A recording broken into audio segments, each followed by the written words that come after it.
بسم اللہ الرحمن الرحیم وبہ نستعین وهو خیر المعین وصلی اللہ علی سیدنا محمد وآلہ الطاہرین اللہم صل علی محمد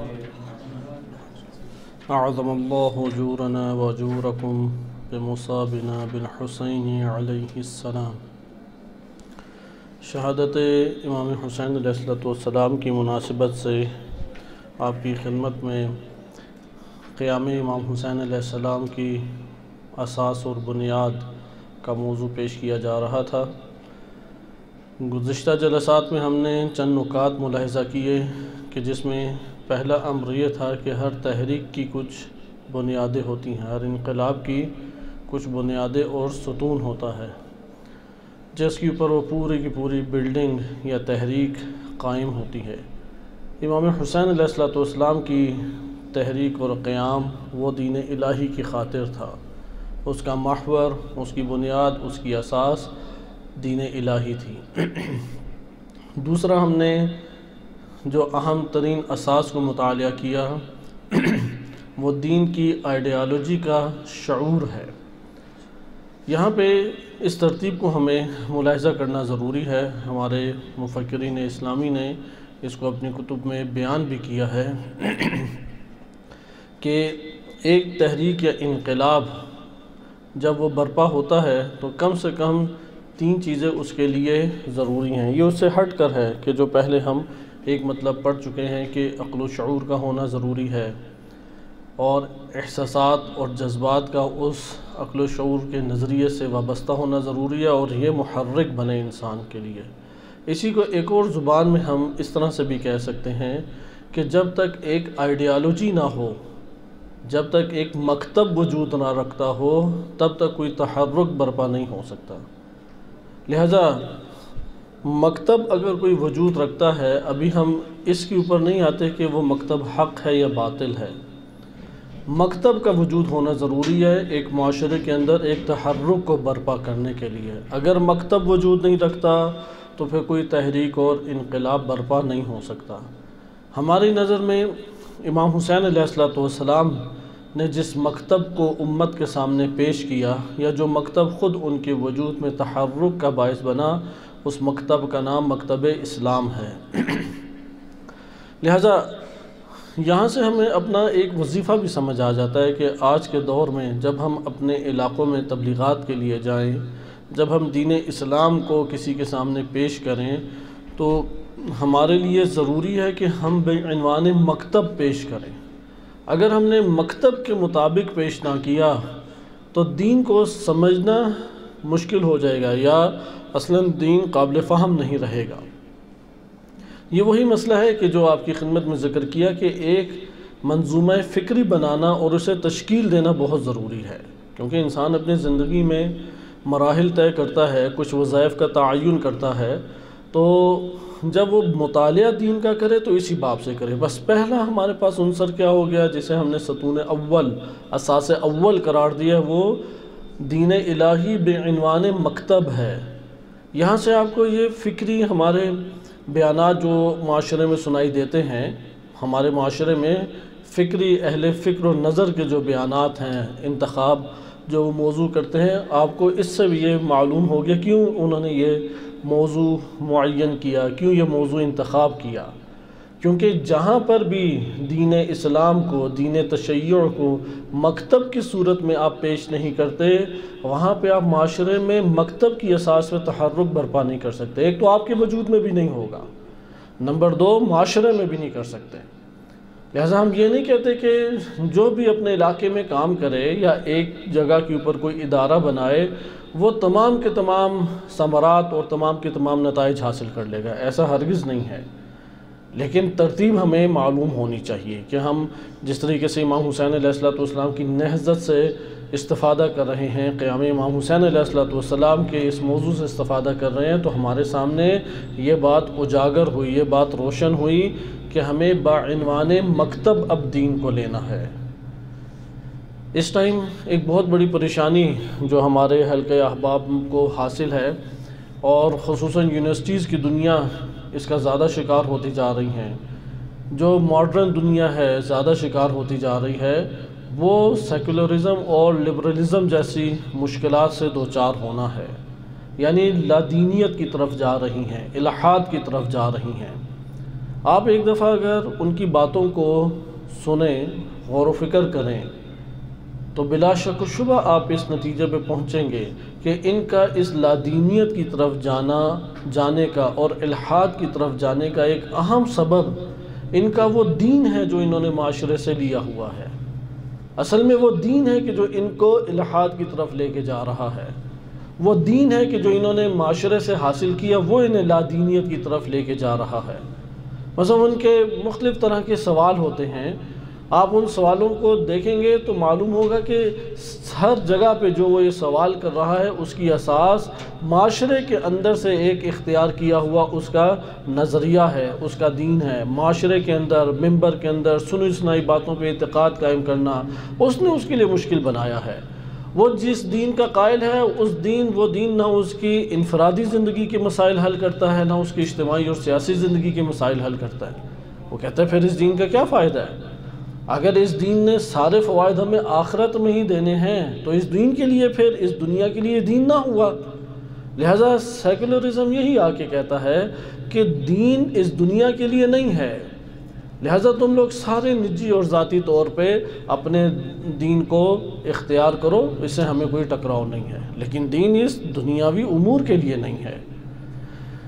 یہاں پہ آپ نے اس پہلے اساس کو دیگر جوانب کے ہمراہ آج اس نقطے کو بھی ملاحظہ کیا کہ ہم نے اس کو مکتب کی صورت میں خود بھی اختیار کرنا ہے اور متعارف بھی کرانا ہے۔ یعنی جو گزشتہ جلسے میں آپ کی خدمت میں منظومہ فکری کے عنوان سے بات بیان کی گئی، اس منظومہ فکری سے مراد کیا ہے؟ آئیڈیالوجیکل صورت میں دین کو اختیار کرنا۔ آئیڈیالوجی بنائیں، نظریہ اس کے اوپر بنائیں۔ نظریہ بنانے کے لیے ایک فکر کو دوسری فکر سے ربط دینا پڑتا ہے، اور یہ بات ہمیں ذہن نشین کر لینی چاہیے۔ اگر ہم دین کو بعنوان آئیڈیالوجی یا مکتب کی سطح کے اوپر نہیں لیں گے، آپ اپنے وجود میں دین کا خود احساس نہیں کریں گے۔ جزوی طور پہ چند چیزوں سے وابستہ ہے ہمارا نفس، وائلہ اس کا بقیہ دین سے کوئی تعلق نہیں ہے۔ بالفاظ دیگر پھر ہمیں کل دین یہی نظر آئے گا کہ ایک شخص نماز پڑھ لے، روزہ رکھ لے اور خمس زکوٰۃ بہت ہوا تو دے، بقیہ جاب کرے اور گھر چلائے، بس ٹوٹل یہ 5 سے 6 امور دین ہیں، بقیہ چیزیں دین نہیں ہیں۔ لہٰذا وہ دین کسے سمجھتا ہے؟ نماز میں نے پڑھ لیا، روزہ بھی رکھ لیا، خمس زکوٰۃ ادا کر دی اور حج زیارات کے اوپر چلا گیا، بقیہ گھر کو میں چلاؤں، بقیہ میری کوئی اور ذمہ داری نہیں ہے۔ لہٰذا یہ جو تفکر ہے یہ ایک سیکولر دین کی طرف لے کے آتا ہے، یہ حقیقی دین خالص نہیں ہے۔ اب ہمارے دوسرے اساس کے اوپر چلتے ہیں جس کے اوپر تحریک امام حسین علیہ السلام کی قائم ہوئی، کیونکہ امام حسین علیہ السلام کی قیام آخر یہاں پہ ایک اور قابل توجہ نقطہ ہے جس کے اوپر ایک طولانی گفتگو کی ضرورت ہے۔ کیوں امام حسین علیہ السلام کی اس قیام اور نہضت کو ابھارا گیا؟ کیوں امام حسین علیہ السلام کی قربانی کا اتنا اہتمام کرنے کی دعوت دی اہل بیت علیہ السلام نے؟ خود بھی اس حوالے سے انہوں نے اہتمام کیا، شیعوں کو تاکید کی، زیارت امام حسین علیہ السلام کی فضیلت دیکھیں، ان کی راہ میں یا ان کے مصائب کے اوپر گریہ کرنے کو آپ ملاحظہ کریں، کیا اس کا سبب ہے؟ یہ اصل میں حکمت الہی ہے کہ اللہ سبحانہ وتعالی ہر دور میں اس ترتیب حقیقی کو جو اہل بیت علیہ السلام کی احادیث مبارکہ اور قرآن کریم کی آیات کریمہ سے ہمارے سامنے آتی ہیں، اس کو برپا کرنے کے لیے امام حسین علیہ السلام کے قیام کو اسوہ قرار دیتا ہے۔ یعنی جس طریقے سے امام حسین علیہ السلام نے قدم اٹھایا ہے، جس خطوط کے اوپر وہ چلے ہیں، جس شعار کو انہوں نے بلند کیا ہے، جس قربانی کا نمونہ انہوں نے پیش کیا ہے، امت نے یہی کام کرنا ہے۔ سرمشق جیسے کہ اسے کہا جاتا ہے، اسوہ کہیں، الگو کہیں، کوئی بھی نام دیں، لیکن اس عنوان کو سمجھ کے اس کے اوپر گفتگو طولانی کرنے کی ضرورت ہے کہ وہ کیا پیچھے حکمت ہے۔ آخر دین اسلام فقط یہ چاہتا ہے کہ گریہ کریں امام حسین علیہ السلام پہ اور کوئی مقصد نہیں ہے، یا نہیں؟ وہ جو ہم نے انقلاب کے 3 عناصر پڑھے اس میں احساسات کا عقل و شعور سے وابستگی دین اسلام چاہ رہا ہے۔ در حقیقت یہی یہاں پر ایک اہم حکمت ہمارے سامنے دین اسلام کی سامنے آتی ہے کہ احساسات کو امتزاج دیتا ہے عقل و شعور اور آئیڈیالوجی کے ساتھ۔ لہذا مصائب کا قیام امام حسین علیہ السلام و ہدف امام حسین علیہ السلام سے ایک تعلق اور ربط کیا ہے؟ یہی تعلق اور ربط ہے کہ امام حسین علیہ السلام کے مصائب احساسات کی ایک حیثیت رکھتے ہیں اور ان احساسات کو وابستہ کرنا ہے عقل و شعور اور آئیڈیالوجی سے۔ پہلی اساس ہمارے پاس واضح ہوئی۔ ہم اپنے ذہن میں ہمیشہ اسی طریقے سے برنامہ تبلیغی بنائیں، مجالس کا انتخاب ہے، کسی جگہ پہ خدمت ہے، حوزہ علمیہ میں درس و تدریس ہے، اسی چیز کو ہم مد نظر رکھیں کہ ہم نے مکتب کے صورت میں دین اسلام کو حاصل بھی کرنا ہے، متعارف بھی کرانا ہے۔ اگر آپ نے مکتب کی صورت میں نہیں کرایا، جز کی صورت میں کرایا، آپ دیندار اگلے بندے کو نہیں بنا سکتے، کبھی بھی نہیں بنا سکیں گے۔ آج ہم جو احادیث پڑھیں گے اس سے آپ کو یہ حقیقت سمجھ آئے گی۔ لہٰذا اس پہلے نقطے کے اوپر اس لیے اتنی تاکید آپ کی خدمت میں ذکر کی ہے کہ یہاں پہ ہمارے معاشرے میں بہت بڑا ایک انحراف دیکھنے کو ملتا ہے۔ وہ چند جزوی موضوعات کو کل دین قرار دے دیتے ہیں، نہ وہ ترتیب صحیح باقی ہے کہ جو اللہ تعالیٰ نے آیات کریمہ میں اور روایات اہل بیت علیہم السلام میں ہمارے سامنے ظاہر کی ہے، اور نہ ہی اس کا بیان ہمارے لیے واضح ہوتا ہے۔ لہٰذا دین سمجھ نہیں آتا۔ پھر ہمیں یہ بات مشکل لگتی ہے کہ اچھا اگر ہم نے اس حکمران کا انتخاب نہ کیا تو بھوکے مر جائیں۔ اس کے ذہن میں آتی یہ دو باتیں ہیں۔ کس نے کہا کہ بھوکے مر جائیں اگر آپ حاکم کا انتخاب نہ کریں؟ اور دیگر شبہات اس طریقے سے ہمارے ذہنوں میں کھڑے ہو جاتے ہیں۔ مثلا اقلیت میں ہم تو بہت کم ہیں، کیسے وہاں پہ یہ کام کریں؟ امام حسین علیہ السلام اکثریت میں تھے، امام زمان علیہ السلام جب تشریف لائیں گے اکثریت میں ہوں گے۔ آیا ان کا قیام جو ہے وہ انہی اصولوں کے اوپر استوار نہیں ہے جو دین اسلام نے بیان کیے ہیں، یا معجزاتی ان کا قیام ہے؟ اگر معجزاتی قیام ہے پھر ہمارے لیے اسوہ نہیں ہے، پھر تو ان کی ذات سے تعلق رکھتا ہے۔ انسانیت اور بشریت کے لیے اس میں کوئی اسوہ موجود نہیں ہے، الگو موجود نہیں ہے، سرمشق ہمارے لیے نہیں بن سکتا۔ اگر اللہ کے ثابت قوانین کے اوپر ان کا قیام استوار ہے جو اللہ تعالیٰ نے معاشروں کے لیے اتارے ہیں، جسے آپ سنن تاریخ کے عنوان سے زیر بحث لاتے ہیں، پھر ہمارے لیے یہ بات کھل جاتی ہے۔ لہٰذا ہم نے ملاحظہ کیا کہ آئیڈیالوجیکل دین یا مکتبی دین کو سمجھنے کے لیے غور و فکر چاہیے، مکتبی دین کو سمجھنے کے لیے آپ کو فکر و نظر چاہیے، وإلا یہ چیز ممکن ہمارے لیے نہیں ہوگی۔ دوسری اساس وہ در حقیقت وہ دوسرا اہم رکن ہے کہ جس کو آپ امام اور امت سے تعبیر کرتے ہیں، کیونکہ مکتب اور مکتب کی اساس کے اوپر تحرک یہ کل کا کل امام کے اوپر موقوف ہے کہ ان کی جانب سے ہمیں بیان ہوگا، ان کی جانب سے ہمیں ہدایت ہوگا، ان سے ہماری وابستگی ہوگی۔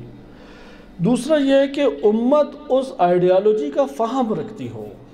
تیسری اساس ہے اس کے اوپر ایمان رکھتی ہو۔ ہم ایمان کے مرحلے پہ الگ گفتگو انشاءاللہ کریں گے۔ بس یہ تین اساس آ گئی۔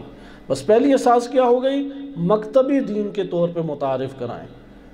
نمبر دو، اس مکتبی دین کو، دین اسلام، مکتب اسلام کو امت سمجھتی ہو، کیونکہ سمجھے گی نہیں تو ایمان کہاں سے لائے گی؟ ایمان تعصب کا نام تو نہیں ہے، ایمان فرقہ واریت کی بنیاد پہ قتل و غارت کا نام نہیں ہے۔ ایمان کیسے لائیں گے؟ فہم تو حاصل ہو، سمجھ تو انہیں آئے۔ اگر اس کی نہ فہم ہے نہ سمجھ ہے تو پھر کس طریقے سے وہ ایمان لا سکتے؟ اس لیے تیسری اساس ایمان قرار دیا ہے۔ اور چوتھا ہمارے پاس آتا ہے کہ اسی دین کی اساس سے وہ روش ہمارے سامنے آئے کہ کس طرح سے ایک تحریک کو وجود دیا جائے۔ عموماً لوگ سمجھتے ہیں تحریک کا مطلب ہے فتنہ فساد، تحریک کا مطلب ہے نظم و ضبط کا توڑ دینا، لا قانونیت، قتل و غارت۔ ایسا نہیں ہے۔ تحریک لشکر کشی کا نام نہیں ہے، تحریک فتنہ فساد کا نام نہیں ہے، تحریک لا قانونیت کا نام نہیں ہے۔ تحریک ہے کہ عدل و انصاف کا تقاضا کرنا، امن و امان کا تقاضا کرنا، قانون کا تقاضا کرنا، البتہ عوام الناس خود سے یہ تقاضا کریں، کوئی ماحول بنا کے مجبور کر کے سامنے نہ لایا جائے۔ ایک چھوٹا سا گروہ فقط یہ بات نہ کر رہا ہو، ایک ریاست کے اکثریتی افراد تحریک ہو جائیں، اٹھ جائیں، برانگیختہ ہو جائیں اور ایک مطالبہ کریں، یہاں پہ ایک تحریک کی صورت اٹھتی ہے۔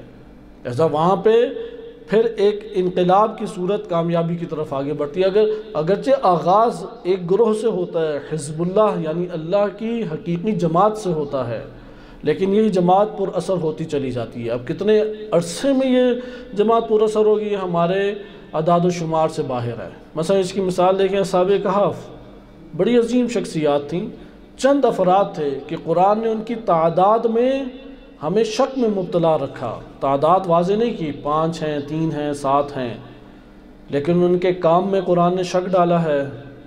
جو انہوں نے کام کیا، جو ایمان کا مظاہرہ کیا، جو قدم اٹھایا طواغیت اور نظام طاغوت کے خلاف، اس میں کوئی شک دکھایا یا اس کا یقین اور بھرپور طریقے سے اس کو ظاہر کیا۔ لہٰذا یہاں پہ ہمیں یہ حکمت سامنے آتی ہے کہ اصحاب کہف 350 سال بعد اٹھے تو انقلاب آ چکا تھا، کامیاب ہو چکا تھا انقلاب، اس لیے ہمارے اعداد و شمار سے باہر ہے۔ ممکن ہے ایک شخصیت دیکھ لے، جیسے امام خمینی رحمۃ اللہ علیہ نے کامیابی اس کی دیکھ لی، لیکن ان کے رفقا کثیر تعداد ہے، انہوں نے کامیابی کا وہ منظر نہیں دیکھا۔ اب یہ اللہ تعالیٰ کے حساب کتاب میں ہے کہ کس سے کہاں پہ کتنی مقدار کی اللہ سبحانہ وتعالیٰ توفیق عطا کرتا ہے اور خدمت لیتا ہے۔ بہرحال آپ نے مکتب کی طور پہ دیکھا، اور دوسرا اس عنوان کو ملاحظہ کیا کہ آ جائیں اس بات پر کہ امت اس آئیڈیالوجی کو سمجھتی ہو۔ لہٰذا آپ امام حسین علیہ السلام کے مکتوبات اٹھائیں، خطبات کا آپ مطالعہ کریں۔ امام حسین علیہ السلام مسلسل دین کا تعارف آئیڈیالوجی اور مکتب کے عنوان سے بیان کر رہے ہیں۔ مثلا نماز کے وظائف اس جگہ پہ بیان فوراً نہیں کر رہے، روزے کے احکام فوراً اس جگہ پہ بیان نہیں کیے جا رہے، لیکن ایک سیاسی عنوان سے یزید کا تعارف کرایا جا رہا ہے۔ قیام امام حسین علیہ السلام، اس کی روش کو اور اس میں مقصد اور ہدف کو وہ ظاہر کیا جا رہا ہے۔ اچھا، مد مقابل جو باتیں ہمارے لیے اعتراض رکھتی ہیں، تنقید رکھتی ہیں، تنقید کے قابل ہیں، اس کو ظاہر کیا جا رہا ہے۔ یہ اس کا مطلب ہے کہ فہم دینا چاہ رہے امت کو، اور اس فہم کے دوش پر انہیں ابھار رہے ہیں امام حسین علیہ السلام۔ جیسا آپ امام حسین علیہ السلام کے مکتوبات اٹھا کے دیکھیں، اس میں یہ بات واضح ہمیں سمجھ آتی ہے کہ وہ افراد کو آئیڈیالوجی کے طور پہ، مکتب کے طور پہ دین سے وابستہ ہونے کا درس دے رہے ہیں۔ ادعوکم الی کتاب اللہ و سنت نبیہ، میں کتاب خدا اور سنت نبی کی طرف تمہیں دعوت دیتا ہوں۔ یہ دیکھیں، یہ ایک مکتبی نظریہ ہے، یہ مکتب اسلام کا اساسی ترین نظریہ ہے۔ اس کی اساس پہ لوگوں کو اٹھانا چاہ رہے ہیں، اس کی اساس پہ مدد کو پکار رہے ہیں۔ بہرحال یہ میں دوبارہ تکرار کر دوں کہ یہ 3 اساس حد اقل ہم ذہن میں رکھیں۔ امام حسین علیہ السلام کی تحریک یا تحریک اسلامی انہی 3 ستونوں پر قائم ہے۔ پہلا ہے کہ دین الہی بعنوان مکتب اسلام، مکتب اسلام کے طور پہ متعارف کرائیں، فرقہ واریت کے طور پہ نہیں، گروہ بندی کے طور پہ نہیں۔ اسی طریقے سے صرف ثواب اور جزا کے آئینے میں نہیں، ایسا دین، ایسی آئیڈیالوجی، ایسا مکتب جو دنیا کے مسائل کو حل کرے اور دنیا کے عمل کے دوش پہ آخرت کو آباد کرنے کا درس دیتا ہے، یعنی جو دنیا اور آخرت دونوں جہانوں کو شامل ہے۔ اس کے اوپر گفتگو یقیناً تو لانی کرنے پڑے گی، آپ کو توحید کا یہ منظر واضح کرنا پڑے گا جس میں آپ توحید کے اثرات اس دنیا میں بھی دکھائیں اور آخرت میں بھی اس کے اثرات دکھائیں۔ آپ کو نبوت بھی اسی طرح سے بیان کرنے پڑے گی، امامت ایک تصوراتی دنیا سے نکال کے دنیا کے اندر عملی میدان میں آپ کو ظاہر کرنا پڑے گی، آخرت میں اس کے اثرات ہمارے سامنے ظاہر کرنا ہوں گے۔ اس لیے تب یہ آئیڈیالوجیکل ہمارے پاس جو مکتب اسلام ہے اس کی آئیڈیالوجی واضح ہوگی۔ دوسرا کیا ہم نے احساس پڑھی کہ جو امت ہے وہ اس آئیڈیالوجی کا فہم رکھتی ہو، اور تیسرا ایمان رکھتی ہو۔ آئیڈیالوجی کے فہم کی طرف جب ہم آئیں تو ہمیں ہر دور میں اس مشکل کا سامنا ہے۔ اگر شہید باقر الصدر رحمۃ اللہ علیہ کی زبانی یہ پوچھا جائے کہ غدیر کا اعلان تو لاکھوں نے سنا، اور نبی صلی اللہ علیہ وسلم کی صحیح سند روایت میں وارد ہوا ہے کہ جو شاہد ہے وہ غائب تک یہ پہنچا دے، شاہد نے غائب تک پہنچایا بھی، تواتر کے ساتھ حدیث اور وہ اعلان ہم تک پہنچا، آج ہم اسے مانتے بھی ہیں۔ سوال پیدا ہوتا ہے کہ اس کے باوجود امت نے امیر المومنین علیہ السلام کو کیوں اپنا رہبر اور خلیفہ نہیں چنا؟ یعنی کیوں قبول نہیں کیا؟ چنا سے مراد کیوں قبول نہیں کیا انہوں نے؟ امام علی علیہ السلام کو جب نبی صلی اللہ علیہ وسلم نے امت کے اوپر حاکم، والی، ولی، راہبر بنایا تو کیوں امت نے نہیں چنا؟ شیخ صدر رحمۃ اللہ علیہ جواب دیتے ہیں کہ یہاں پہ مسئلہ شعور دامنگیر ہو گیا، کیونکہ اس امر کا شعور ساروں کی سطح برابر نہیں تھی۔ کہیں پہ خود حاکمیت اور اقتدار کی ہوس جو ہے وہ سینوں کے اوپر اجاگر ہو گئی اور نفوس پر غالب آ گئی، کہیں پہ پرانے عناد اور دشمنیاں وہ ابھر کے نفوس کے اوپر غالب آ گئی، کہیں پہ قبائلی سلسلے آپس میں درگیر ہو گئے، یہ اوس ہے، یہ خزرج ہے، ایک دوسرے کے ساتھ ان کی دشمنی وہ کمزوری کا باعث بنی، کئی عوامل بنے۔ لہٰذا اگر شعور ہوتا تو وہ اپنے ان ذاتی امور کو یا اپنے نفس کے اوپر غلبہ پانے والے عناصر کو قابو میں رکھ کے شعور کو بروئے کار لاتے، استعمال کرتے اور اسی عمل کو اختیار کرتے جس کی تلقین نبی صلی اللہ علیہ وسلم نے فرمائی تھی۔ لہٰذا آپ نے ملاحظہ کیا کہ فہم یہاں پہ کتنی اہمیت کا حامل ہے۔ امام حسین علیہ السلام کے دور میں ہم ایک سوال اٹھاتے ہیں کہ آیا امت کو یہ فہم حاصل تھا یا حاصل نہیں تھا، یا یہ کہہ لیں کہ کتنی مقدار میں امت کو یہ فہم حاصل ہو تو تب نتیجہ ہمارے سامنے آتا ہے۔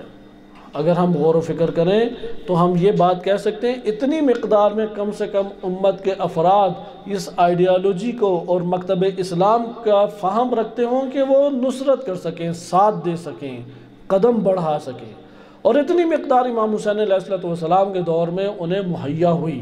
اگر آپ ان مکتوبات کا مطالعہ کریں جو مکتوبات امام حسین علیہ السلام کو اہل کوفہ کی جانب سے لکھے گئے ہیں، وہاں پہ آپ کے سامنے یہ نکات سامنے آئیں گے۔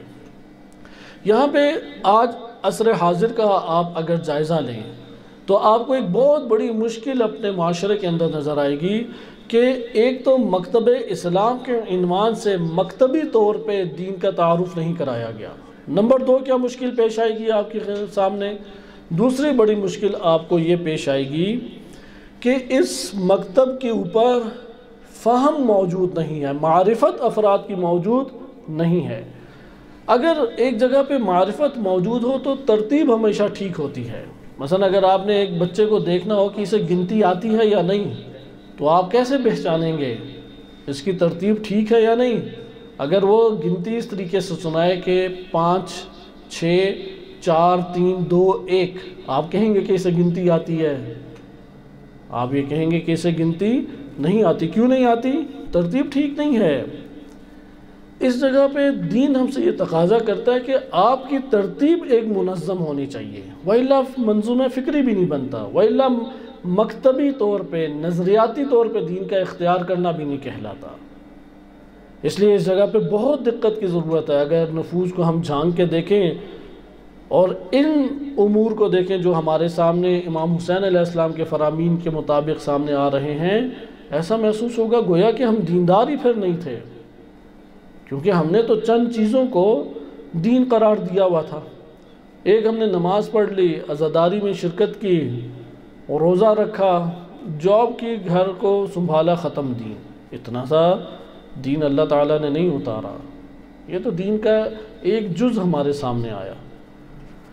لہذا یہاں پہ اب فہم کی طرف آتے ہیں اور احادیث مبارکہ سے استفادہ کرتے ہیں۔ اس کے اوپر دقت کیجئے، ایک صلوات باوز بلند پڑھ لیں۔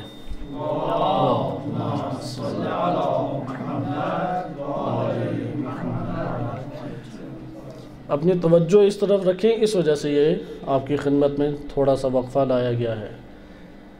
آپ ترتیب کیسے ٹھیک رکھیں گے؟ اگر ترتیب ہمارے پاس درست نہیں ہے، دیندار نہیں بن سکتا۔ آیات اور روایات سے یہ بات مکمل طور پر ہمارے لیے واضح ہے، یا غالب بن جائے گا، یا مقصر بن جائے گا، یا کاملاً گمراہ ہو جائے گا، دین اسلام سے خارج ہو جائے گا۔ وہ نہیں، ایک اگر ترتیب اپنے طور پہ اس نے درست نہیں رکھی، وہ دیندار نہیں بن سکے گا۔ صحیح دین اسلام نے جو ترتیب ہمارے سامنے ذکر کی ہے دین اختیار کرنے کی اور دین کو لینے کی، وَإِلَّا یہی بات جو سوال پہلے آپ کی خدمت میں کیا ہے یہ ایک شبہ بن جائے گا۔ امام حسین علیہ السلام کو کیوں محسوس ہوا کہ دین خطرے میں ہے؟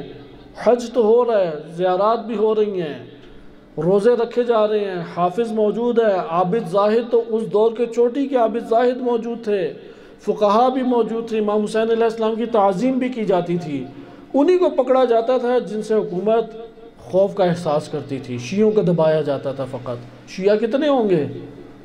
تب بھی قلیل ہی تھے، ان لوگ دبایا جاتا تھا، ظلم و ستم کا نشانہ بنایا جاتا تھا، لیکن بقیہ چیزیں تو چل رہی تھی، تو کہاں دین کو خطرہ ہے؟ بس یہاں پہ آپ نے ملاحظہ کیا کہ انسان کو نہیں سمجھ آتی دین کو خطرہ کیا ہے، کیونکہ آج بھی تو یہی ہو رہا ہے، نماز کہیں پہ جماعت سے پڑھی جاتی ہو، وہاں پہ کسی قسم کی کرپشن بھی نہ ہو، روزے بھی رکھے جا رہے ہیں، کمائی کر کے لوگ گھر میں مال لا رہے ہیں اور رہ رہے ہیں، جی رہے ہیں، ہم کیا کہتے ہیں؟ یہ کاملاً دیندار انسان ہے، جبکہ اسے امام حسین علیہ السلام نے دینداری قرار نہیں دیا۔ وہ ترتیب کیا ہے؟ وہ ترتیب اگر درست نہیں کی ہم کبھی بھی نہیں سمجھ سکیں گے دین کو کیا ہے۔ اس لیے میں نے یہ جملہ آپ کی خدمت میں عرض کیا، آج کے دور میں اگر ایک مسلمان یا ایک شیعہ یا سنی اگر وہ الحاد کی طرف جاتا ہے، اگر لادینیت کی طرف جاتا ہے، اس میں قصور اس دین کا ہے جو اس نے معاشرے سے لے کے اختیار کیا ہے، کیونکہ اس نے قرآن کریم سے دین نہیں لیا، اس نے احادیث مبارکہ سے دین نہیں لیا، اس نے غور و فکر کی اساس پہ دین نہیں لیا، لہٰذا اسے سیاست دین سے جدا نظر آئے گی، اسے اقتصاد اپنے زندگی کا دین سے جدا نظر آئے گا، اپنے زندگی کی منفعت اور مفاد دین سے جدا نظر آئے گی، وہ لذات اور شہوات جو ہے وہ دیکھے گا دین کے دامن میں پوری نہیں ہو رہی، وہ اعتراضات عجیب و غریب اپنے ذہن میں پال لے گا۔ یہاں پہ کہاں مشکل تھی؟ یہاں پہ اس نے جو دین اختیار کیا وہی مشکل تھی، اس نے غلط اور کجروی والا دین اختیار کر لیا، ٹیڑھا دین اختیار کیا، لہٰذا ٹیڑھا دین اس کے وجود میں یہی گل کھلاتا ہے۔ اس لیے دین میں ترتیب، ہم جب فہم کی بات کریں گے تو فہم کے اعتبار سے دین کی ترتیب درست ہونی چاہیے، اور وہ کیا ہے؟ مبدأ اور معاد کی بنیاد پر دین لیا جائے، دین کو اہل دین سے لیا جائے، نبوت اور امامت کی اساس پر دین لیا جائے۔ بس یہ چار باتیں یاد رکھیں، مبدأ سے سارا امر مبدأ سے شروع ہوگا، جس دین کا آغاز اور جس دین کا اختتام وہ اللہ سبحانہ وتعالیٰ پہ نہیں ہوتا، وہ راہ راست سے ہٹا ہوا دین ہے، وہ صراط مستقیم سے کٹا ہوا دین ہے۔ لہٰذا اب آپ آئیں مبدأ سے کیا مراد ہے۔ پھر میں آپ کی خدمت میں یہ چند احادیث پڑھتا ہوں، اور یہ احادیث صحیح سند ہیں، معتبر احادیث جو سند کے اعتبار سے معتبر ہیں وہ آپ کی خدمت میں پیش کی جائیں گی، تاکہ آپ اہل بیت علیہ السلام کے کلام سے معلوم کریں کہ ہمارے پاس کیا مبدأ ہونا چاہیے، کہاں سے دین کی ابتدا ہونی چاہیے، کہاں سے میں دین کو سمجھنا شروع کروں۔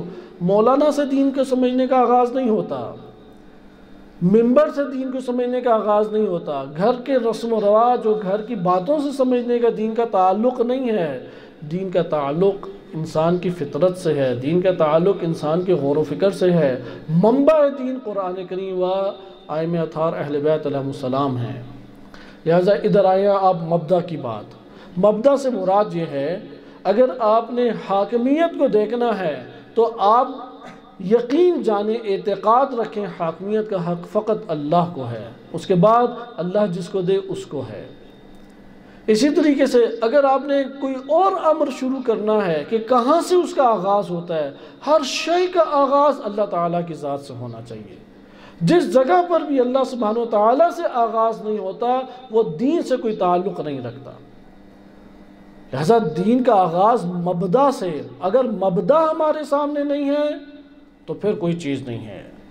لہذا ہدایت کا آغاز کہاں سے ہوگا؟ اللہ کی طرف سے ہوگا، پھر رسول، نبی، امام کے بعد ہادی ہیں، نذیر ہیں، علماء کی صورت میں ہیں، آس پاس کے افراد کی صورت میں ہیں، لیکن ایک چین چلے گی، ولایت کی چین چلتی ہے، حاکمیت کی چین چلتی ہے، رزق بھی اسی طریقے سے ہے۔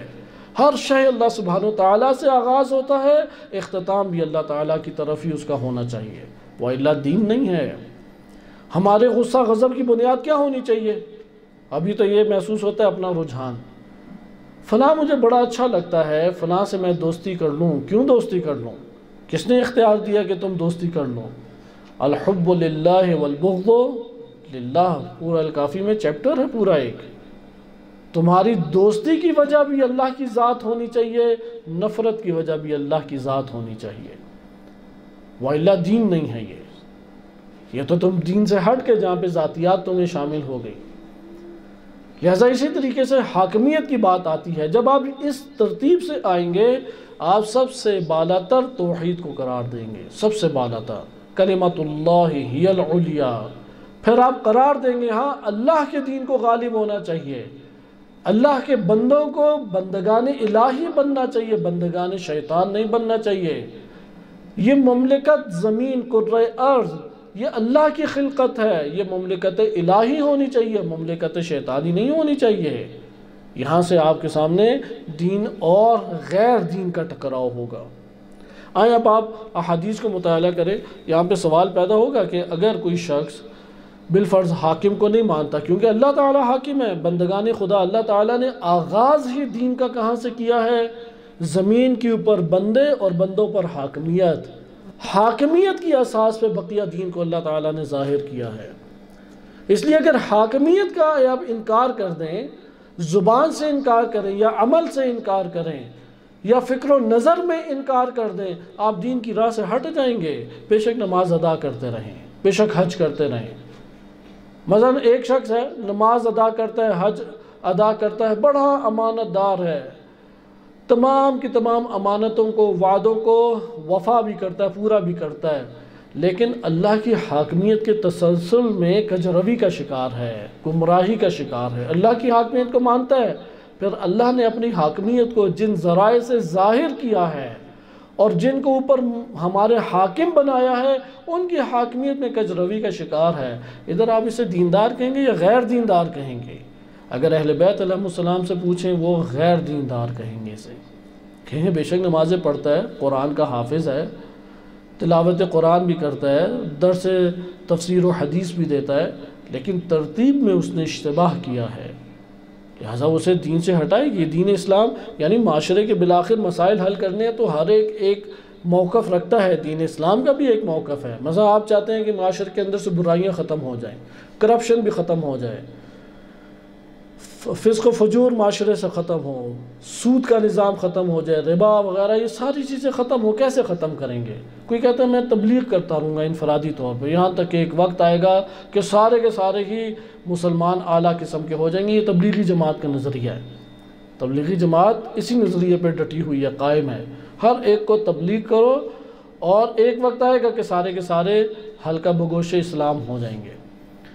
ایک نظریہ یہ ہے کہ تعلیم عام کر دو، یونیورسٹیز بناؤ، ادارے بناؤ، تو یونیورسٹیز میں جو بندے پڑھ کے آئے ہوتے ہیں وہ تو اس بات کو یقین کے ساتھ کہتے ہیں گمراہ تو ہو سکتا ہے لیکن صالح کبھی نہیں نکل سکتا ادھر سے۔ کوئی کہے گا مدرسے زیادہ بنا دو، مدرسے زیادہ بنا دے تو مدرسے میں بھی فتنے موجود ہیں، فرقے مدرسوں سے نکلے ہیں، بہت سارے بڑے بڑے جرائم کرنے والے مدرسوں سے ہی نکلے ہیں۔ کیسے آپ کہہ سکتے ہیں کہ ایک مدرسہ بنا دو سارے مسائل حل ہو جائیں گے؟ کیسے حل کیا جائے؟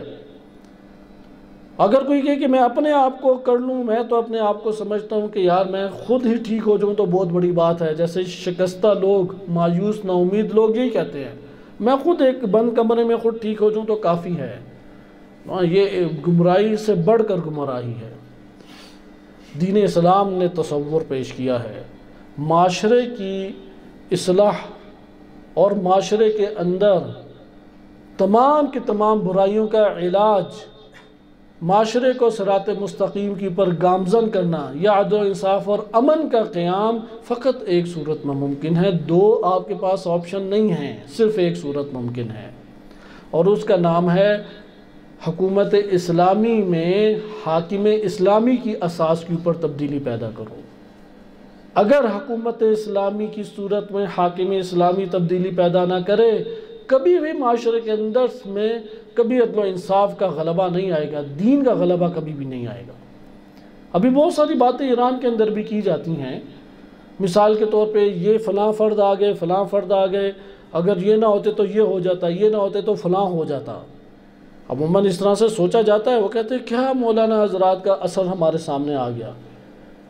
اگر آپ غور و فکر کریں، اگر مولانا حضرات کا ایران میں اثر سامنے نہ آتا تو یہ لادین اور ملحد افراد اتنے چیخ چلا نہ رہے ہوتے۔ ان کا چیخنا چلانا اس بات کی دلیل ہے کہ اس کے اثرات معاشرے میں نمایاں ہیں۔ ہم یہ بات جانتے ہیں۔ آپ حاکمیت کو میں آسان مثال سے سمجھاتا ہوں اور پھر حدیث آپ کی خدمت میں پیش کرتا ہوں۔ آپ ایک مثلاً ادارہ چلا رہے ہیں، اسکول لے لیں، کیونکہ اسکولوں کے ایام بڑے اچھے طریقے سے ذہنوں میں یاد ہوتے ہیں. پرنسپل اور استاد وہ حاکم کی حیثیت رکھتا ہے، جو کہ وہ کرنا ہوتا ہے.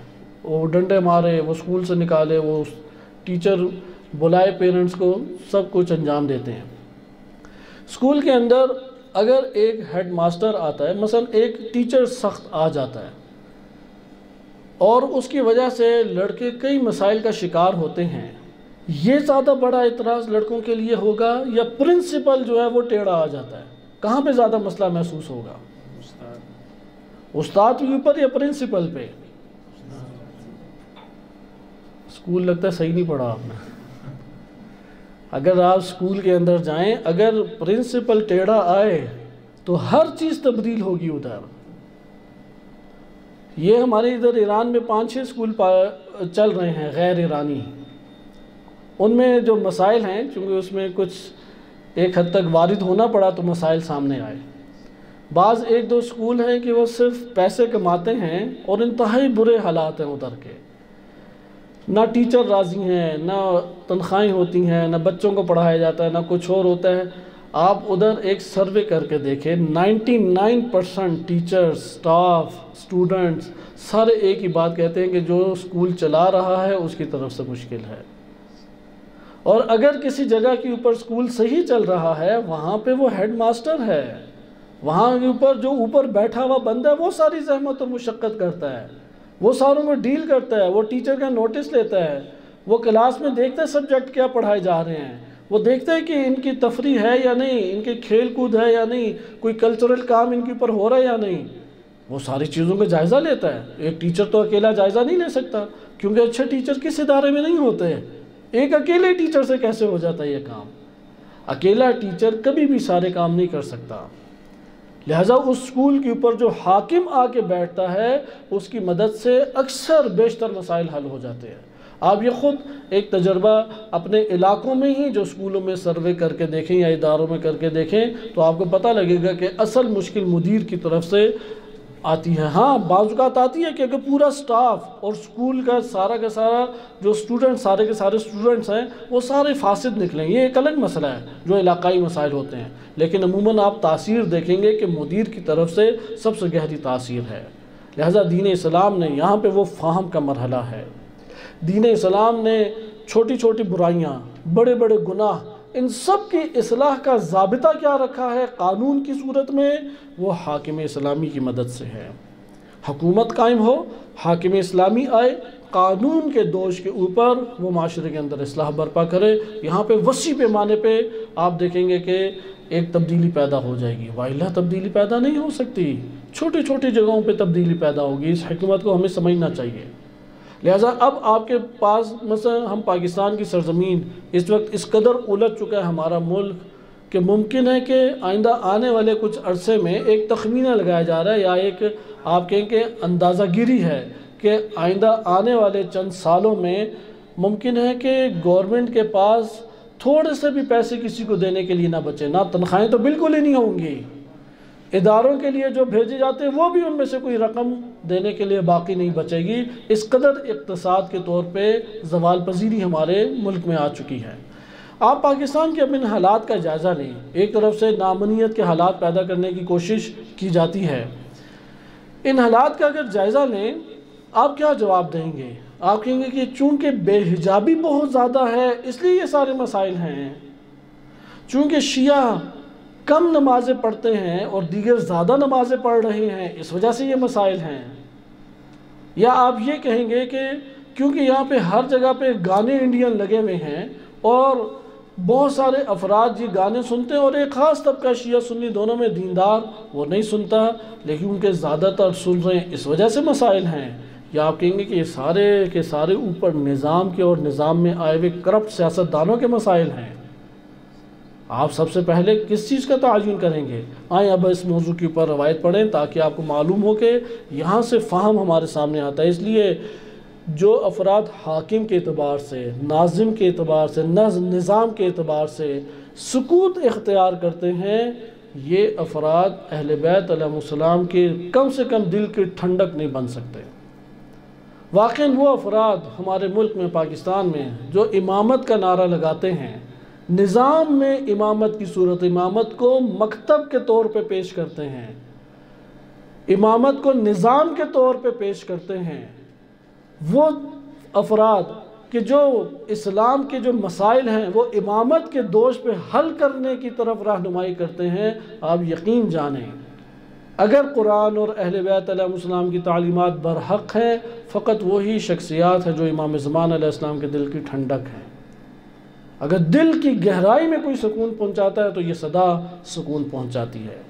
میں آپ کی خدمت میں ایک باب پڑھتا ہوں جس میں ایک چیپٹر میں 5 غالباً روایتیں ہیں، ان 5 روایتوں میں سے 2 یا 3 آپ کی خدمت میں ذکر کرتا ہوں۔ الکافی میں کتاب الحجہ کے اندر ایک چیپٹر ہے، اس کی 3 احادیث صحیح سند ہیں، 5 میں سے 3 احادیث معتبر ہیں، صحیح سند روایات ہیں۔ علامہ مجلسی رحمۃ اللہ علیہ نے مرات العقول میں بھی اسے صحیح سند قرار دیا ہے۔ پہلی حدیث آپ دیکھیں، امام رضا علیہ السلام سے ہے، عدت من اصحابنا، شیخ محمد بن یعقوب کلانی رحمۃ اللہ علیہ متعدد اپنے شیوخ سے ذکر کرتے ہیں، وہ سب احمد بن محمد بن عیسیٰ یا احمد بن محمد بن برقی سے نقل کرتے ہیں، وہ ابن ابی نصر بزنطی ان سے نقل کرتے ہیں، سارے اجلہ میں سے ہیں، یعنی چوٹی کے شیعہ اصحاب ہیں۔ وہ نقل کرتے ہیں ابن ابی نصر بزنطی امام رضا علیہ السلام سے، پوچھا انہوں نے کہ یہ اللہ عز و جل کا جو فرمانا ہے قرآن کریم میں، وَمَنْ أَضَلَّ مِمَّنِ اتَّبَعَ هَوَاهُ بِغَيْرِ هُدًى مِّنَ اللَّهِ، اس سے بڑھ کر کون گمراہ ہوگا کہ جس نے، یعنی وَمَنْ أَضَلَّ مِمَّنِ اتَّبَعَ، کہ وہ شخص کس قدر گمراہ ہے، کس کی نسبت گمراہ ہے، کہ جو اپنے ہوائے نفس کی اتباع کرتا ہے اللہ کی ہدایت کے بغیر۔ امام علیہ السلام نے فرمایا کہ اس سے مراد یعنی ایک شخص ہے جو اتباع ہوا کرتا ہے۔ آپ جانتے ہیں کہ اضل من، یعنی یہ اس شخص سے بھی بڑھ کر گمراہ ہے، وہ صحیح ہے۔ آپ نے کہنا ہونا کہ یہ علم میں بڑھ کر ہے، مثلا یہ شخص علم میں زید سے بڑھ کر ہے، آپ کہیں گے کہ اعلم من زید، زید سے بڑھ کر ہے۔ ادھر آپ دیکھیں ومن اضل، اس سے بڑھ کر کون گمراہ ہو سکتا ہے، کس سے بڑھ کر، ممن اتبع ہواہ، جس نے اپنے ہوائے نفس کی اتباع کی، بغیر ہدن من اللہ، اللہ کی ہدایت کے بغیر۔ امام فرماتے ہیں اس سے مراد یہ ہے، یعنی من اتخذ دینہ رأیہ بغیر امام من ائمۃ الہدی، وہ شخص جس نے اپنے دین کو اپنی رائے سے اختیار کیا ہے اور ائمہ ہدا میں سے کسی امام کے بغیر اس نے دین کو لیا ہے، یعنی دین میں نظریہ بنانا، دین میں موقف اختیار کرنا، دین میں کوئی بھی بات اپنے وجود میں اعتقاد کے طور پہ بنا لینا اور ائمہ ہدا علیہ السلام سے نہ لینا، یہ سب سے بڑی گمراہی ہے قرآن کی نظر میں۔ مثال کے طور پہ آج آپ یہ سوال اپنے حالات پاکستان کے حالات میں کر سکتے ہیں کہ یہ جو آپ کہتے ہیں کہ فلاں حاکم فلاں حاکم، امام علیہ السلام کا اس بارے میں کیا موقف ہے؟ اگر جواب سے امام کا تو موقف نہیں معلوم، یہ حدیث اس کے سامنے پڑھے، جو بغیر امام ائمہ ہدا علیہ السلام میں سے کسی امام کے بغیر اگر ایک بات کو لے لیتا ہے، ایک موقف اختیار کرتا ہے، اس سے بڑھ کر گمراہ کون ہوگا؟ اگلی روایت وہ ہمارے لیے ایک دلچسپ روایت ہے، صحیح سند روایت ہے۔ اس میں امام علیہ السلام فرماتے ہیں، محمد بن مسلم سے ہے کہ میں نے امام صادق علیہ السلام سے سنا، اس کی سند میں آپ کے سامنے ترک کرتا ہوں، یہ بھی صحیح سند روایت ہے۔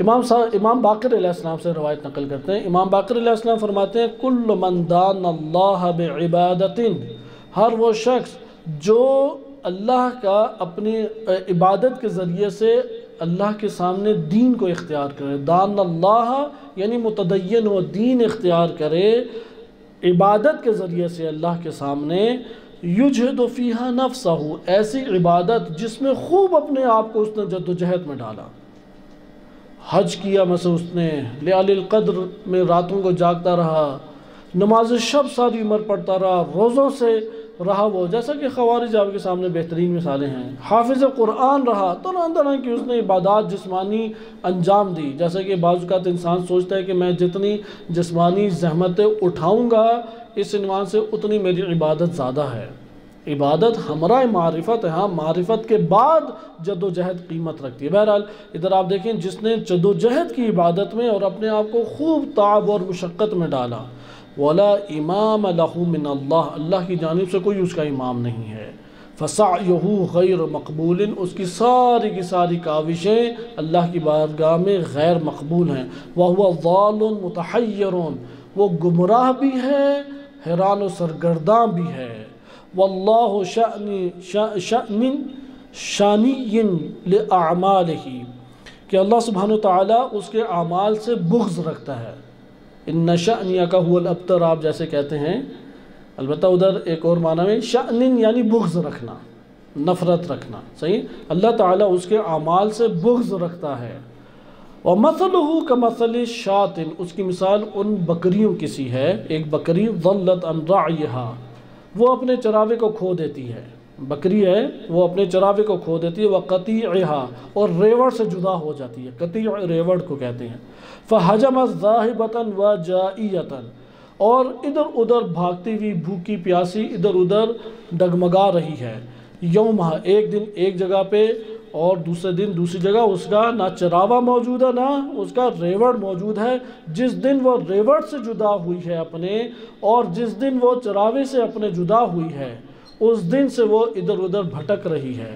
فلما جنها اللیل، جب رات چھا جاتی ہے، بصرت بقطیع ما غیر راعیہا، تو اسے ایک ریوڑ نظر آتا ہے لیکن اپنا چراوا نظر نہیں آتا، جو اس کو چراتا ہے وہ نظر نہیں آتا۔ فحنت الیہا، بھاگی بھاگی اشتیاق کے ساتھ ریوڑ میں چلی جاتی ہے۔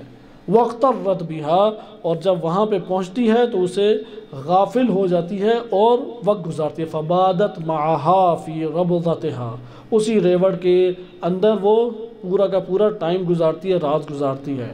فلما انساک الراعی قطیعہ، جب وہ دن نکلتا ہے اور وہ ریوڑ چراوا، جو دوسرا چراوا ہے، اپنا ریوڑ لے کے باہر نکلتا ہے، تو یہ چراوے کو دیکھ کے کہہ دیتی ہے بکری کہ یہ تو میرا چراوا نہیں ہے اور یہ میرا ریوڑ بھی نہیں ہے، پہچان لیتی ہے۔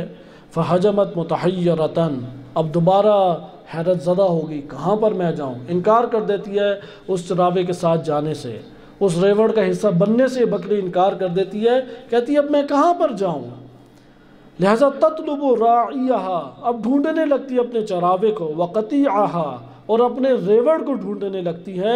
فبصرت بغنم، اتنی دیر میں ایک اور بھیڑوں کا جھمگٹا دیکھتی ہے، ما راعیہا، اپنے خود چراوے کے ہمراہ۔ فحنت الیہا، پھر اس کے قریب جاتی ہے، وغرت بہا، ادھر بھی دھوکہ کھاتی ہے کہ یہ تو میرا ریوڑ نہیں اور یہ میرا چراوا بھی نہیں ہے، میں نے دھوکہ کھایا، یہ تو کوئی اور نکلا۔ فصاح بها الراعی، ادھر سے وہ چراوا اسے بلاتا ہے، آ جاؤ آ جاؤ، الحقی براعی کے، اپنے ریوڑ کے ساتھ اور اپنے چراوے کے ساتھ، وقطیع کے، جڑ جاؤ۔ فَإِنَّكِ تَائِهَةٌ مُتَحَيِّرَةٌ عَنْ رَاعِيكَ وَقَطْعِيكَ، کہ تو اپنے چراوے سے بھی کٹ گئی ہے اور اپنے ریوڑ سے بھی کٹ گئی ہے، سرگرداں ادھر ادھر ماری ماری پھر رہی ہے، آج اپنے ریوڑ میں، یہی تیرا ریوڑ ہے۔ فحجمت زائرة متحیرة نادة لا راعی لها یرشدها الى مرعاها، اب وہ کہاں بیچاری جائے، خوف زدہ ہے، سرگرداں ہے، بھٹک رہی ہے، اندر سے اس کا دل ڈول رہا ہے، اسی اثناء میں وہ مجبور ہوتی ہے کہ اسی ریوڑ سے مل جاتی ہے۔ اب تو اس کا کوئی چراوا نہیں ہے، اب تو اس کے ریوڑ کی طرف کوئی رہنمائی کرنے والا نہیں ہے، او یردھا، یا کوئی ایسی شخصیت نہیں ہے جو اس کے ریوڑ کی طرف اسے لوٹا دے۔ فبین ہی کذالک اذا اغتنم الذئب، اور اسی اثناء میں اگر بھیڑیا اسے پالے تو وہ کیا ہے، ضیعتہا، کہ وہ اس کو موقع غنیمت جانے گا، فاکلہا، اور اسے کھا جائے گا۔ امام فرماتے ہیں وکذالک واللہ یا محمد، قسم خدا کی، اللہ کی قسم کھا کے کہتا ہوں اے محمد بن مسلم، من اصبح من هذه الامت، اس امت میں اگر کوئی اس حالت میں صبح کرے، لا امام له من اللہ جل وعز، اللہ جل وعز کی طرف سے اس کے سر پہ کوئی امام نہ ہو، ظاہرا عادلا، کہ جو اس کے سامنے ظاہر اور عادل ہو، اصبح ضالا تائہا، وہ گمراہ ہوگا، سرگرداں ہوگا۔ وَإِن مَاتَ عَلَى هَذِهِ الْحَالِ، اگر اسی حالت میں مر گیا، مَاتَ مِيتَةَ كُفْرٍ وَنِفَاقٍ، وہ کفر کی حالت میں مرے گا اور منافقت کی حالت میں مرے گا۔ وَعْلَمْ یا محمد، اے محمد یہ بات جان لو، أَنَّ أَئِمَّةَ الْجَوْرِ وَأَتْبَاعَهُمْ، جو ان ظالم جابر حکمرانوں کے پیرو ہوتے ہیں، أئمة الجور یعنی ظلم و ستم کے امام، فسق و فجور کے امام، جو ان کے اتباع کرتے ہیں، لَمَعْزُولُونَ عَنْ دِينِ اللَّهِ، اللہ کے دین سے باہر ہیں، اللہ کے دین سے دور ہیں۔ قَدْ ضَلُّوا وَأَضَلُّوا، خود بھی گمراہ ہیں اور دوسروں کو بھی گمراہ کرتے ہیں۔ فَأَعْمَالَهُمُ الَّتِي يَعْمَلُونَهَا، ان کے اعمال کی جو انہوں نے عمل انجام دیے ہیں، حج ہے، زکوٰۃ ہے، روزے انہوں نے رکھے ہیں، بڑے بڑے کام کیے ہیں، غریبوں کی مدد کی ہے، ان کے اعمال کیسے ہیں؟ کَرَمَادٍ اشْتَدَّتْ بِهِ الرِّيحُ فِي يَوْمٍ عَاصِفٍ، آندھی چلتی ہے تو جس طرح سے راکھ کو اڑا کے لے جاتی ہے، لَا يَقْدِرُونَ مِمَّا كَسَبُوا عَلَى شَيْءٍ، اور وہ لوگ نہیں اس آندھی طوفان سے راکھ میں سے کسی چیز کو بچا پاتے۔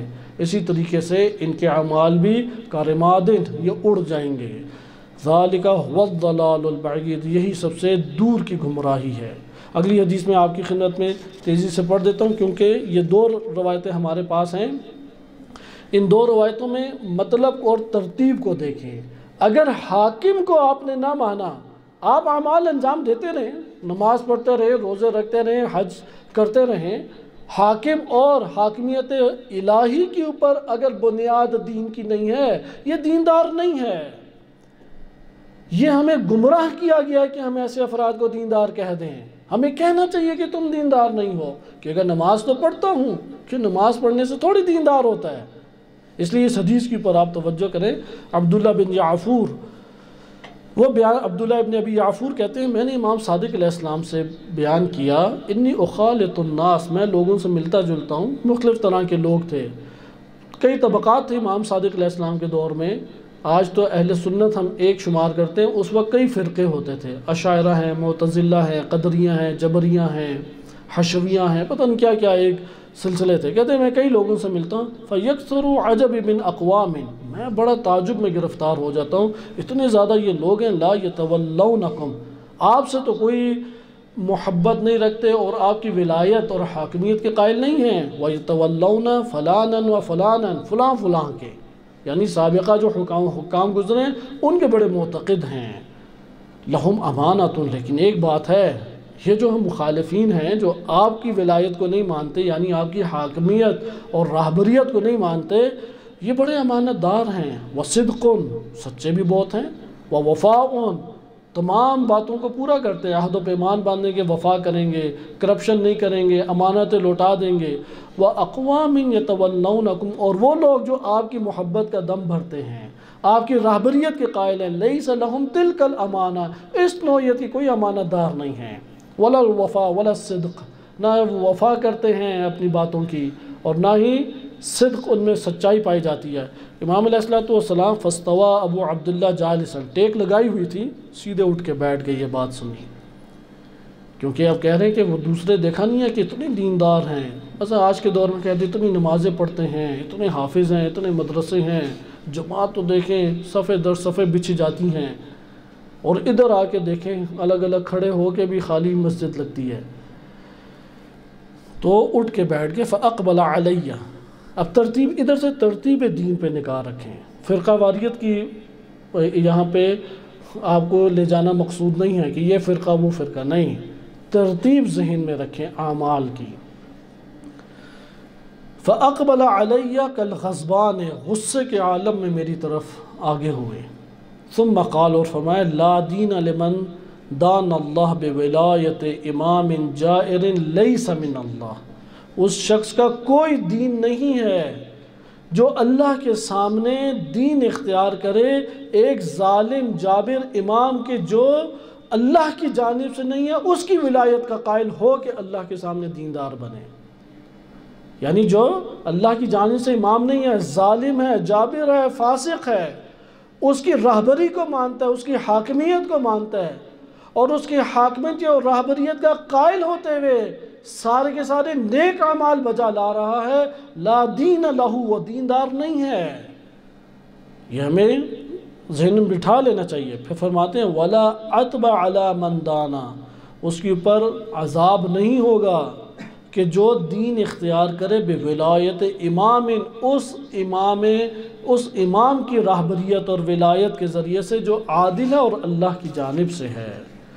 قُلْتُ لَا دِينَ لِأُولَئِكَ، ہمیں بھی تعجب ہوگا، یعنی ان کا دین یعنی دیندار ہی نہیں ہے، دین ہی نہیں ہے۔ وَلَا عَتْبَ عَلَى هَؤُلَاءِ، اور ان کے اوپر کوئی عذاب بھی نہیں ہوگا، یہ جو نہ سچ بول رہے ہیں اور نہ یہ والے اعمال انجام دے رہے ہیں۔ امام علیہ السلام نے فرمایا نعم لا دین لأولئک، دیندار نہیں ہے۔ کیوں؟ کیونکہ وہ جو شیعہ ہے اس کی ترتیب درست ہے، نیچے مسائل ہیں۔ امام نے فرمایا کہ ایسا نہیں ہے کہ استغفار کے بغیر چلا گیا تو تب بھی محفوظ، مغفرت کے بغیر گیا، توبہ کے بغیر گیا تب بھی محفوظ نہیں۔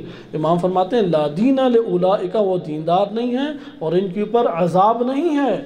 تو فرمایا الا تسمع لقول اللہ عز وجل، کیا تم نے اللہ عز وجل کا یہ قول نہیں سنا کہ اللہ ان مومنین کا ولی ہے کہ جو ظلمات سے نور کی طرف لے کے آتے ہیں، یعنی ظلمات الذنوب الی النور التوبۃ والمغفرۃ، یہ جن کی ترتیب ٹھیک ہے اور اپنی زندگی میں مختلف طرح کی خرابیوں اور قباحتوں اور گناہوں کے شکار ہیں، اپنے اس ترتیب کے درست ہونے کی بنیاد پہ اللہ ان کا ولی ہوگا اور اللہ گناہوں سے نکال کے نور توبہ اور مغفرت میں انہیں لے آئے گا۔ لِوِلَایَتِهِمْ كُلَّ امام عادل من اللہ، اللہ کی جانب سے عادل امام اور عادل حکمران، عادل حاکم اور عادل راہب کے رہبر کے یہ قائل ہیں۔ بہرحال بقیہ حدیث کا میں سلسلہ آپ کی خدمت میں منقطع کرتا ہوں۔ اگلی حدیث مختصر سی ہے، اس کی بقیہ تشریح ہم اگلے جلسے میں پڑھیں گے۔ صحیح سند حدیث ہے، علامہ مجلسی رحمۃ اللہ علیہ نے بھی اسے صحیح سند روایت قرار دیا ہے اور اس کے کلمات بھی بہت تعجب آور ہیں۔ آپ کو یہ احساس ہوگا کہ ترتیب کا درست ہونا کتنا مہم ہے۔ اگر ترتیب درست نہیں ہے تو واقعی دیندار نہیں ہے۔ امام باقر علیہ السلام فرماتے ہیں کہ اللہ تعالیٰ، اللہ تبارک و تعالیٰ فرماتا ہے یہ حدیث قدسی ہے، قرآن کے بعد سب سے بالاتر حدیث قدسی ہوتی ہے اگر صحیح سند ہو تو۔ اللہ تبارک و تعالیٰ فرماتا ہے لا اعذبن کل رعیت فی الاسلام، دائرہ اسلام میں داخل ہونے والی ہر عوام کو میں حتماً و حتماً عذاب دوں گا، دانت بولایت کل امام جائر لیس من اللہ، جو دینداری تو اختیار کرتی ہے لیکن اس دینداری کو اختیار کیے ہوئے نماز، روزہ اور ان اعمال کو انجام دیتے ہوئے ایک ایسے رہبر اور حکمران کی قائل ہے، ایک ایسے شخص کی امامت کی قائل ہے جو ظالم ہے اور اللہ کی جانب سے امام اور حکمران نہیں بنایا گیا۔ وَإِن كَانَتِ الرَّعِيَّةُ فِي أَعْمَالِهَا بَرَّةً تَقِيًّا، اگرچہ یہ عوام جس نے ظالم امام اور جابر فاسق راہبر کو چنا ہے، انتخاب کیا ہوا ہے اور اپنا راہبر بنایا ہوا ہے، وہ بے شک جتنی متقی، پاکیزہ، پرہیزگار کیوں نہ ہو جائے تب بھی میں انہیں عذاب دوں گا۔ وَلَا أَعْفُوَنَّ عَنْ كُلِّ رَعِيَّةٍ فِي الْإِسْلَامِ، اور اسلام میں داخل ہونے والی ہر اس رعیت اور عوام اور گروہ کو میں معاف کر دوں گا، دانت بولایت کل امام عادل من اللہ، جو دین کو اختیار کرتے ہیں اس نظریے کے ساتھ کہ وہ ایک ایسے امام، حاکم، راہبر کے قائل ہیں کہ جو اللہ کی جانب سے ہے اور عادل بھی ہے۔ وَإِن كَانَتْ رَعِيَّةُ فِي أَنفُسِهَا ظَالِمَةً مُسِيئَةً، اگرچہ وہ گروہ، وہ رعیت، وہ عوام، وہ اپنے وجود میں کئی گناہوں کو لیے ہوئے ہو، گناہ گار ہو، ظلم کرنے والی ہو اپنے نفس کے اوپر گناہ کر کے، یعنی اعلانیہ گناہ نہیں، پوشیدہ گناہ۔ علامہ مجلسی رحمۃ اللہ علیہ نے شرح میں یہ لکھا ہے کہ ادھر مراد ہے کہ مثلا خواہ چھپ کے گناہ کرنا، ذاتی طور پہ گناہ گار ہونا، اللہ سبحانہ و تعالیٰ فرماتا ہے کہ میں ان کے گناہوں کو معاف کر دوں گا۔ یہ صحیح سند روایت ہے۔ اگر سیاست کے بغیر آپ دین کو اختیار کریں تو کون سا دین؟ اس لیے امام حسین علیہ السلام نے جب معاشرے کی اصلاح کا نعرہ لگایا اور شعار بلند کیا تو کہاں سے شعار بلند کیا؟ وَعَلَى الْإِسْلَامِ السَّلَامُ، آج ہمیں یہ فاتحہ سمجھ آ جاتی ہے جو امام حسین علیہ السلام نے پڑھی۔ حاکم جو کہ یزید آ گیا ہے اور امت نے یزید کو قبول کیا ہے، تو یہاں پہ فاتحہ امام حسین علیہ السلام نے پڑھی، عَلَى الْإِسْلَامِ السَّلَامُ، اسلام کی پر سلام، قَدْ بُلِيَتِ الْأُمَّةُ، براع مثل یزید وصلی اللہ علی سیدنا محمد وآلہ الطاہرین.